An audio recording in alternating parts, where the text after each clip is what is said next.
Death is supposed to be the end, but for Lil Jeff, the disrespect has never stopped. A new video is spreading online, showing members of Trap City making fun of his murder like it was some kind of joke. They acted out the shooting, laughed about his last moments, and even made fun of his friend Q50 for trying to help him. But the most chilling part? Lil Jeff's alleged killer, Rob, was standing right there. He was silent, just watching, and he did not seem to care at all. Lil Jeff's death shocked Chicago's drill music scene and left a deep impact on the streets. But what happened after was just as disturbing. Instead of letting him rest in peace, members of Trap City made fun of his death. They recorded videos where they acted out the moment he was shot, turning a tragic loss into entertainment. It was not just disrespect, it was a cold reminder of how deep this rivalry goes. Trap City members did not only make fun of Lil Jeff's death, but they also mocked his friend Q50, who was there when the shooting happened. The most shocking video shows them standing on the front porch of the house where Lil Jeff was killed. They acted out the shooting, making the event seem exaggerated while laughing the whole time. "Hey, this is what he did," one of them said, turning a tragic moment into a cruel joke. The video spread quickly on social media, making many people angry. In the footage, Trap City members pretended to fire shots, fell to the ground like they were hit, and laughed loudly as if it was all a game. They were not only disrespecting Lil Jeff's memory, but also trying to provoke the people who cared about him. One of the worst parts of the video was how they mocked Q50. During the real shooting, Q50 was caught on camera stumbling and falling while trying to help Lil Jeff. Trap City members made fun of this moment, acting out his fall in a cruel and disrespectful way. This was not just a joke. It was an open attempt to humiliate him and add even more pain to an already heartbreaking situation. It was already a tragic situation, as Q50 was not only mourning the loss of his friend, but was also being mocked for what he did during the chaos. While most Trap City members were laughing and enjoying the disrespect, one person stood out: Rob. Unlike the others, he did not take part in the jokes or the exaggerated acting. He stayed calm and serious, keeping some distance from the mockery. Rob was later named as the person who allegedly killed Lil Jeff. His quiet and reserved behavior in the video matched how he acted in public after Lil Jeff's death. In an interview with DJ TV in late 2024, Rob was asked about the rumors that he was the one who shot Lil Jeff. His response left many people questioning the truth. Rob's comments made it seem like he was not comfortable with the attention and the rumors about his role in Lil Jeff's death. He made it clear that this was not a game or a movie, but a real-life tragedy.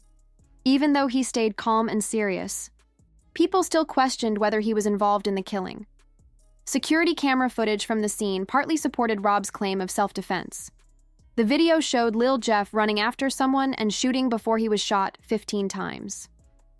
However, the videos made by Trap City members mocking his death made Rob's defense harder to believe. The way they turned a serious event into a joke made it seem like they did not care about the truth at all. This kind of mockery is not something new. It is a common thing in gang conflicts and the rap world, especially in drill music.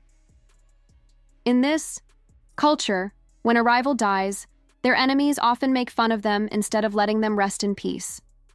Rappers and gang members use disrespectful videos, diss songs, and public taunts to show power and provoke their enemies. It has become a dangerous pattern where real-life tragedies are treated like entertainment. Mockery in gang culture is not just about disrespect. It has become a tool for psychological warfare, used to break the spirits of enemies and show power. When a rival is killed, their enemies often use their death to send a message. One of the most well-known examples is Tuka, a 15-year-old gang member who was killed in 2011. After his death, his name became a theme in Chicago's drill music. Chief Keef and Lil Durk took the phrase "smoking that Tuka pack," which was originally a tribute by Tuka's friends, and turned it into a way to mock his death. They used it in songs like 300 and L's Anthem, making sure Tuka's name stayed in the air long after he was gone. A similar situation happened with FBG Duck, another Chicago rapper. In 2020, he was shot and killed after dissing members of the Black Disciples in his music. Instead of just moving on, his rivals celebrated his death in their songs. Rapper 600 Breezy even released Stop Playing, a song that mocked Duck's death, and called him a fortune teller for predicting his own fate in his lyrics. Duck's mother, Lacha Weekly, spoke out against the violence, saying that her son's killers had even laughed about the murder of his brother, FBG Brick. This kind of disrespect is not just a Chicago thing. It has spread to other cities, including New York. When Pop Smoke, a rising star in the drill scene, was killed, his music sales and tributes increased, but some people also used his death to take shots at his name. In the world of drill music, death does not always mean the end. For many, it is just another chapter in a never-ending cycle of violence and revenge. Some people used Pop Smoke's death as a chance to spread rumors and make disrespectful comments. Even though most people honored his legacy, the situation showed how easily an artist's death can be turned into something for others to benefit from. It is a thin line between showing respect and using someone's name for personal gain. Mocking the dead, especially in gang violence, has serious consequences. It fuels a cycle of revenge and keeps violence going. The families and friends of the victims often feel like they have to respond, which leads to more bloodshed. In Lil Jeff's case, his father, Jeffrey Harris, made it clear that he was not ready to let things go. He posted a bold statement on social media saying, "And to let it be known, y'all did not get him. He came trying to get y'all, and what happened happened. But the saga continues. Clear the streets." His words suggested that the situation was far from over, and that tensions between rival groups could rise even more.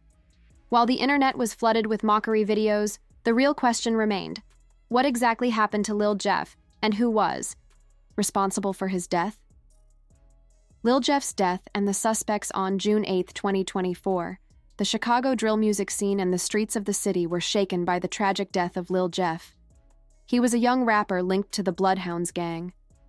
His murder, caught on surveillance cameras, showed the harsh reality of gang violence in Chicago. The incident was a shootout on South Rhodes Avenue, where Lil Jeff was ambushed after chasing a rival into a house. Witness accounts, police reports, and video footage helped piece together the events that led to his death and the people involved. The security footage shows Lil Jeff and his group sitting in a black SUV parked near a house on South Rhodes Avenue. They were reportedly waiting for someone, a common tactic in gang conflicts. Lil Jeff, dressed in a black Nike hoodie and gray joggers, suddenly spotted a rival gang member wearing bright yellow shorts. Without hesitation, he jumped out of the vehicle and ran after the man, gun in hand.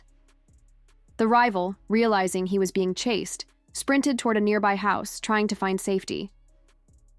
Lil Jeff, known for being aggressive, kept firing shots as he ran. However, the situation quickly took a deadly turn. Lil Jeff's final moments, the situation turned deadly in seconds. As Lil Jeff reached the porch, two gunmen suddenly appeared from an alley and started shooting. Bullets rained down on him, and reports say he was hit 19 times, mostly in the chest. The security footage captured the moment he collapsed near the house, motionless. His friends, who were still in the black SUV, seemed unsure of what to do at first. Then, they fired at a gray car nearby, but they were outnumbered and under heavy gunfire. Realizing they could not help Lil Jeff, they had no choice but to drive away, leaving him behind. Despite the chaos, Lil Jeff's friends later returned. They picked up his body and rushed him to the hospital, but it was too late. He was pronounced dead on arrival. The man in yellow shorts, who Lil Jeff had shot once in the chest, also made it to the hospital with his own group.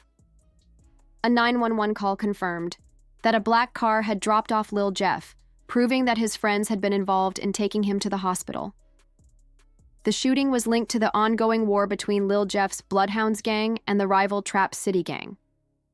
Investigations pointed to several suspects, mostly members of Trap City, as the ones behind the ambush. The suspects behind Lil Jeff's murder. Police investigations pointed to several key suspects in Lil Jeff's killing. One of the main names linked to the crime was Tommy Coleman. Authorities accused him of being part of the group that tracked and murdered Lil Jeff. He was charged with 2 counts of first-degree murder, attempted murder, and aggravated discharge of a firearm. His arrest on January 29, 2025 was a major step in the case. Prosecutors also connected him to a double homicide that happened before Lil Jeff's death. Another suspect was James Allison. He faced similar charges, including first-degree murder and unlawful possession of a weapon. He was arrested in Crown Point, Indiana, and was accused of helping to track Lil Jeff before the attack. This showed how carefully planned the ambush was. One of the most well-known names in the case was Trap City Rob, a key figure in the Trap City gang. Many believed he played a big role in Lil Jeff's murder, but he was not officially charged at first. However, the evidence against him was strong. The shooting happened at his grandmother's house, and security footage showed everything taking place right outside. Rob later made things worse for himself by sharing the video of the murder. In court, he claimed that he had acted in self-defense, arguing that Lil Jeff had started the fight. However, many people doubted his story, especially since his own group had mocked the killing online. 19 times, and that's why I think they grabbed Rob for the murder, because it's overkill. It ain't self-defense. 19 times. A cycle of violence. Lil Jeff's death was not just a random act, but part of a long-standing war between the Bloodhounds and Trap City gangs. In the months leading up to the shooting, violence between the two groups had been increasing, with each side attacking the other in a cycle of revenge. Lil Jeff's killing was believed to be payback for a previous double homicide. 2 Bloodhounds members, Monty and Lil Rob, had been murdered, and Tommy Coleman and James Allison were later charged in connection with that crime. Their arrests only added more tension between the rival gangs. After Lil Jeff was shot, his cousin, Q50, and other members of the Bloodhounds tried to get revenge. They fired at the car carrying his killers, but their attack was not successful. Instead, it only made things worse, pushing both gangs deeper into violence. The aftermath and ongoing debate. The attempt at revenge by Lil Jeff's associates was not successful, but it only added to the cycle of violence. Both sides refused to back down, making it clear that the conflict was far from over. Lil Jeff's father, Jeffrey Harris, made a strong statement on social media, saying that his son's story was not finished.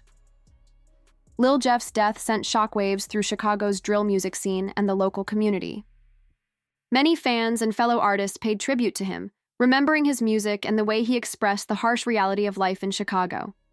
However, his death also led to serious debates about gang culture, drill music, and how it affects young people.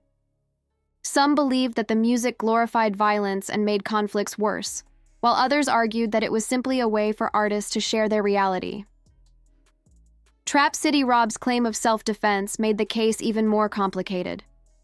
He said that Lil Jeff started the fight by chasing the man in yellow shorts and firing shots first. Surveillance footage supported this claim, showing Lil Jeff as the aggressor. However, the fact that he was shot 15 times raised serious questions. Many people wondered if the response was necessary, or if it was an act of pure revenge. Lil Jeff's death was a tragic event, but it was not just about one person.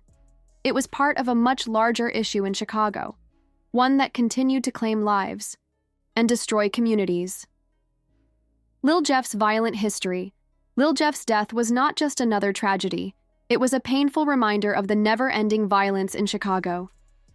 His killing, captured on surveillance footage, exposed the brutal reality of gang life and the deadly consequences of street rivalries. While Lil Jeff was a victim of retaliation, he was also deeply involved in the same cycle of violence that led to his own downfall.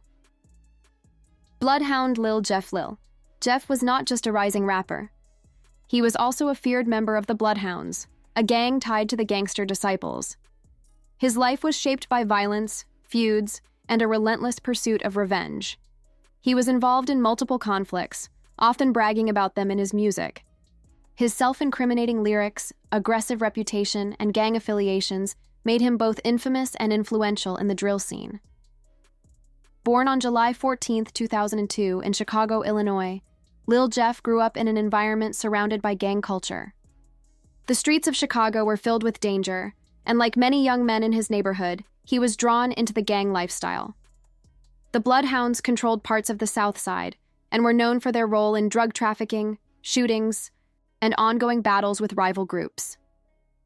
For Lil Jeff, joining the Bloodhounds was more than just a choice. It was a way to survive. The gang gave him a sense of belonging, protection, and power. However, It also put him on a path of violence that would eventually lead to his tragic end. Lil Jeff's rise in the Bloodhounds. For Lil Jeff, being part of the Bloodhounds was more than just loyalty, it was his identity. It gave him a sense of belonging, but it also dragged him into a life of violence. From a young age, he was exposed to the dangers of gang life. By his late teens, he was already a key figure within the Bloodhounds. His name carried weight, and his reputation grew as he became involved in fights, feuds, and street conflicts. One of the biggest turning points in his life came when he stole a chain from a member of the rival Trap City gang. In gang culture, stealing a chain is a serious act of disrespect. It is not just about money, it is about power. This act made Lil Jeff a direct enemy of Trap City. The gang took the theft as a challenge, and from that moment, the rivalry between the Bloodhounds and Trap City became even deadlier. The situation became worse when Lil Jeff's cousin, Nelson, was killed. Nelson was not just family, he was also a fellow Bloodhounds member. His death was a devastating loss for Lil Jeff, and it changed him. He vowed to get revenge, and from that point, his life was fully consumed by the cycle of violence. Lil Jeff's revenge and rise in the streets, losing his cousin Nelson, changed Lil Jeff forever. He did not just want revenge, he was determined to make his enemies pay in the most brutal way. His anger pushed him into more violence, leading to a series of attacks on Trap City members. One of the most well-known incidents was the murder of Leo, a key member of Trap City. Lil Jeff planned the attack carefully, making sure Leo had no way to escape. This killing was not just about revenge, it was a message. Lil Jeff wanted everyone to know that he was not afraid to strike back. His enemies saw him as ruthless, and his name became feared on the streets. But Trap City was not the only group he had problems with. Lil Jeff was also in a violent feud with the BKN crew, which included Lil Rob and Monty. This conflict started after members of BKN robbed and humiliated Lil Jeff.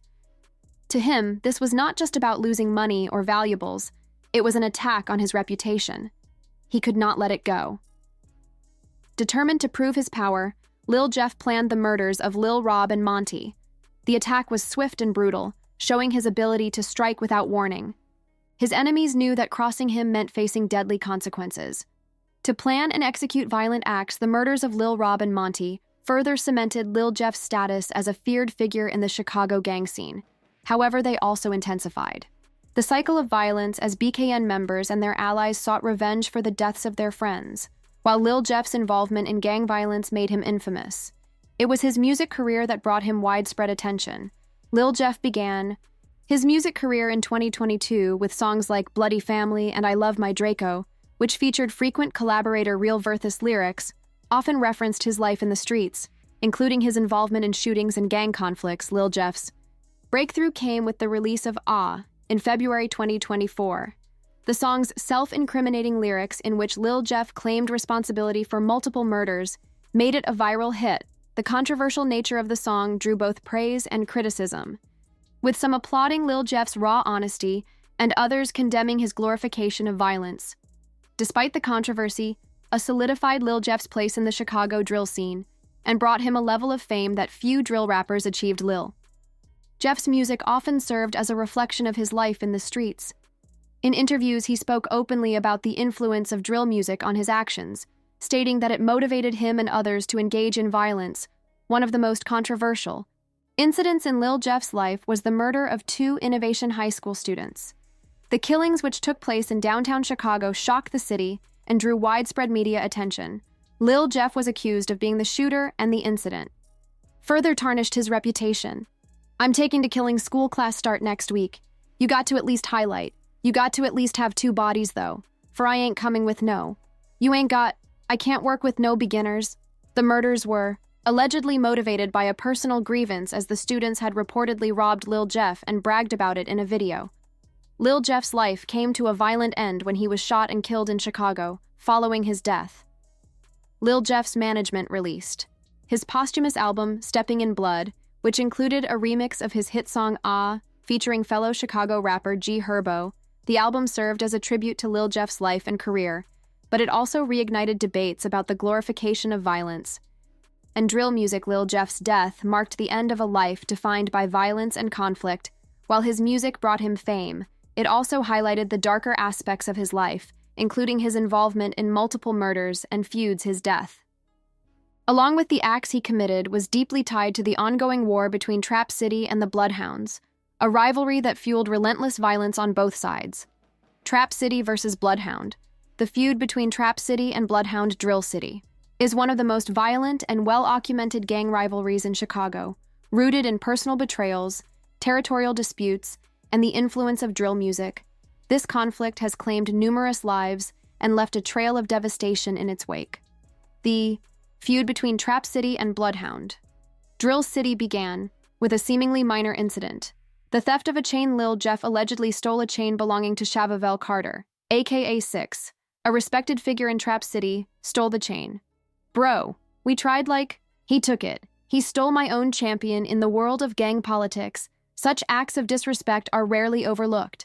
The theft was seen as a direct challenge to Trap City's authority, and it sparked immediate tensions between the two groups. The situation worsened when Zir Nelson, aka Zoni, a member of Bloodhound Drill City, was killed in March 2023. Zoni's murder, believed to have been orchestrated by Trap City members, marked the beginning of an all-out war. His death was a devastating blow to Bloodhound Drill City, and it fueled Lil Jeff's desire for revenge, who the feud quickly escalated with both sides, engaging in a series of violent confrontations. On June 8, 2024, Lil Jeff was killed during a failed ambush on Trap City members' surveillance.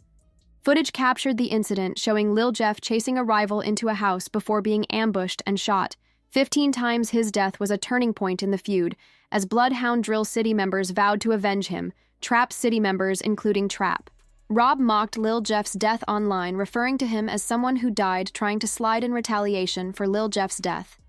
Bloodhound Drill City members targeted Chavavel Carter, 5'6", the Trap City member whose chain had been stolen on October 19, 2024. Six was shot multiple times by two assailants who escaped in a white vehicle. His death was celebrated by Bloodhound members on social media, further intensifying the feud.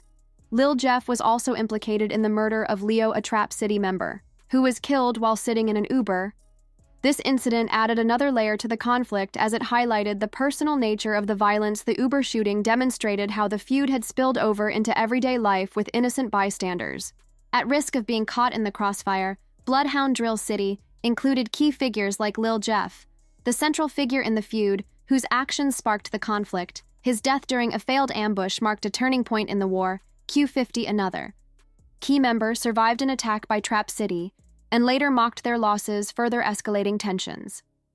Zmoney, whose murder in March 2023 ignited the rivalry between the two groups, was also a significant figure on the Trap City side. Chavavel Carter was the member whose stolen chain by Lil Jeff ignited the feud. His death in October 2024 was a major blow to Trap City. Trap Rob, a prominent figure in Trap City, was allegedly involved in retaliatory attacks against Bloodhound members.